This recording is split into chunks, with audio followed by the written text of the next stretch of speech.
Your brain's been hijacked by dopamine, by algorithms, by tiny little bits of pleasure and stimulation that you can't even feel anymore. And that's why nothing excites you except the next scroll. Harsh? Maybe. But deep down, you know it's true. Think about it. When was the last time you sat alone with your thoughts? Can you even do that without grabbing your phone? If you're like most people, you probably can't even watch 30 seconds of footage without feeling that itch to scroll or to look at something or to click a button or to just stimulate your brain in some kind of different way. Our lives have become an endless stream of and it's messing with our brains. Let's start with a scenario. It's midnight. You have school or work tomorrow. Yet here you are, doom scrolling or looking at social media until you don't even know what you're feeling or thinking anymore. You're binge watching random videos, your eyes are burning, your brain is tired, but yet you still can't stop. If that sounds familiar, then your brain is in trouble. But before we fix it, I need you to see how bad the problem really is. In today's society, overstimulation is everywhere. Every spare second, we're being digitally stimulated. From scrolling Instagram to swiping on dating apps to binge watching short form videos, we're currently fueling a surge in behavioral addictions. The constant barrage of content keeps us hooked and wanting more. Every moment of the day, from the second we wake up to the second we close our eyes to sleep. And for many of us, it's becoming nearly impossible to enjoy even a minute of boredom. Think about how many times you're sitting there and you feel that urge to grab your device, and before you even know it, your phone's in your hand and you're watching something without even going through the conscious thought process. So how do you know if you're one of these people and your brain is constantly being overstimulated? Well, let's see if you fit any of these categories. 1. Constant phone checking. The average American checks their phone 205 times a day, and I bet that's not even a lot compared to some of you younger people out there. That's probably once every 5 minutes. So like I said, for younger people, it's probably way more. Do you check your phone within the first 10 minutes of waking up? What about within the last 10 minutes before you go to bed? I know I do. Hand on heart, this is a problem that I have to fix. Nearly half of all people haven't been able to go 24 hours without using their phone since the day they first got a phone when they were kids. And you can see how over the years, our brains have just never gotten a break. One of the classic symptoms of being one of these people, and I can testify to this, is that if you're not using your phone, or if you leave it alone for a little bit, you have that little bit of fear of missing out, or a bit of unease or anxiety. 78% of people feel this unease or anxiety if they're not using their phone, and a further 40% of people feel anxiety just from having a low battery. It's crazy. Like, I grew up going outside and playing, and now it's like my phone is almost life support. And that's the reason I'm sharing this with you guys, because I need to change it as well, so I'm betting that there are a lot of you that have this same problem. Another thing that I do myself a lot, which I really have tried to make an effort as of yesterday to start changing, is multi-screen time. So that's watching TV and having your phone in front of you, or having your laptop in front of you when you're watching Netflix or anything like that. Having more than one screen open at the same time is a telltale sign that you crave that overstimulation. And like I said, this is something that I've caught myself doing and I'm trying to fix. On average, people are only spending 47 seconds on one screen now before they feel the urge to switch to another. And big corporations know this. I know that Hollywood movies now make sure that all of their shots are less than 4 seconds long before they change or pan to a different camera angle or just change the shot and the scenery in general, because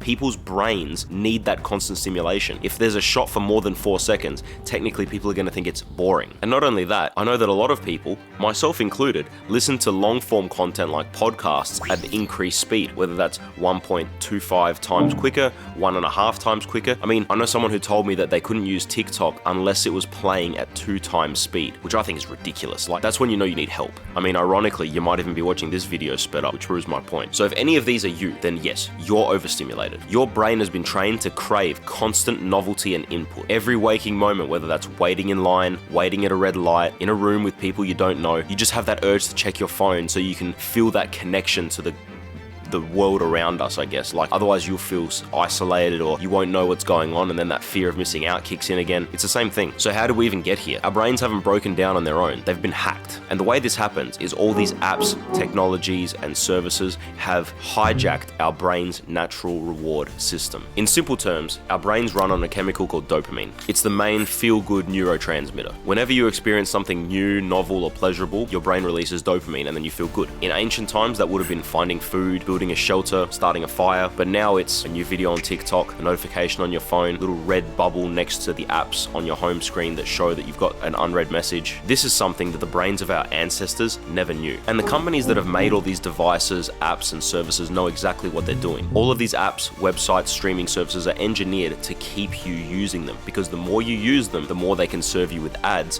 and the more they can make money. And that's why every time you scroll, it's almost like instant lottery for our brain. I wonder what the next video is going to be. Oh, I just got a notification. Who's that message from? Who liked my photo?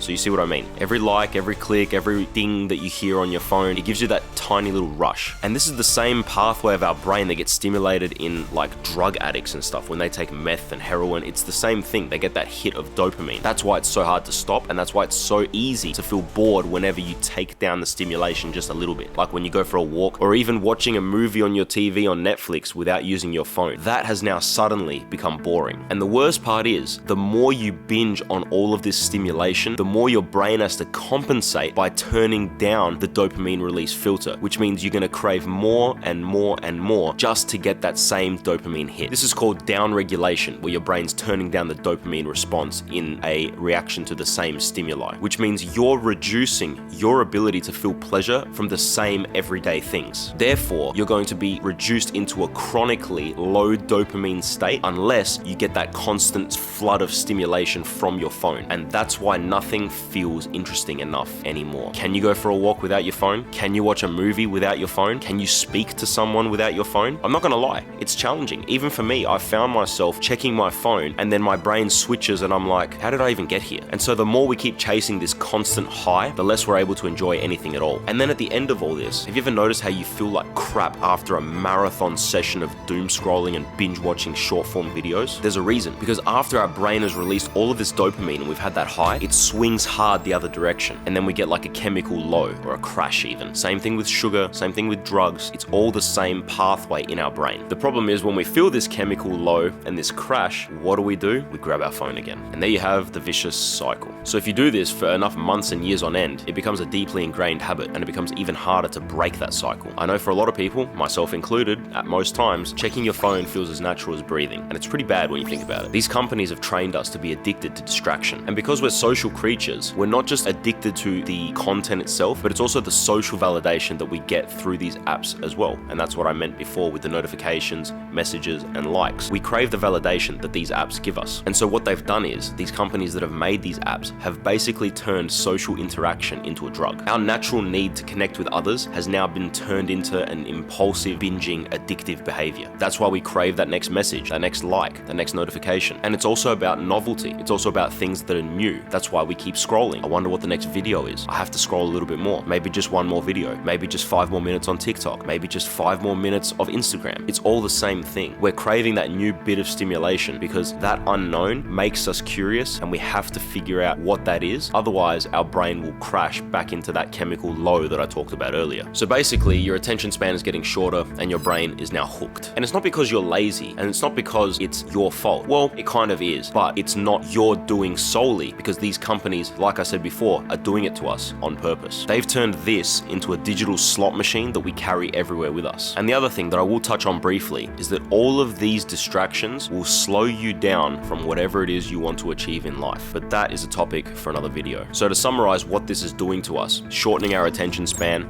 impairing our memory, giving us mental fatigue and brain fog, giving us anxiety and restlessness when we're not using them. It's hindering our ability to feel real pleasure and motivation, and it's affecting our social and relationship skills. So it's not just hurting us, but it's also hurting how we interact with others. And on a personal note, I've noticed in my own behaviors that this is just unsustainable, and I attribute part of my quote-unquote laziness to having this constant stream of stimulation coming in from my phone, because it makes the rest of real life seem boring by comparison. That's why it's been harder for me to create content, because my brain's been hijacked by this thing, and now I'm pulling myself out of it. And the way that you can do the same thing, and so here comes my protocol to your brain. First thing you got to do, like me, is admit there's a problem. Second thing is a dopamine detox. Now, how you choose to do this is up to you. The rules that I've put in place for myself are 1 screen at a time. Dedicate time in the day to answering messages. So 2 blocks of like 1 hour in the day where you can just answer messages and go back and forth and speak to people, obviously outside of emergencies. Instead of just giving myself the rule of no screen before bed, I've given myself something else to do. So I'll read an actual book before bed. The book that I'm reading now is Think and Grow Rich by Napoleon Hill. So I'll let you know how that goes. So if I think there's anything worth sharing from that book, I might make a video about it. One thing which is on my to-do list today is to go through the apps and disable the notifications from the apps that I spend the most time on, because those little banners popping up on the phone are just too distracting, because they can kickstart a 15 or 20 minute doom scrolling session just from one little notification. One thing I've already done is permanently put my phone on Do Not Disturb. Do Not Disturb, I think, is a lifesaver in this case. So hopefully you guys can do the same things that I've been doing to try and reverse this brain rot process. I know for me, the biggest difference makers are going to be doing one thing at a time without having that constant stimulation from my phone, whether that's taking some time to watch a movie on Netflix or read a book. Those things I think are the best first steps to do, and then make a point to have real human connections. Like, I'm not saying that it's like affected me socially or anything, I don't think so, but I have noticed that sometimes when I've been out with coffee, I've pulled out my phone without even realizing.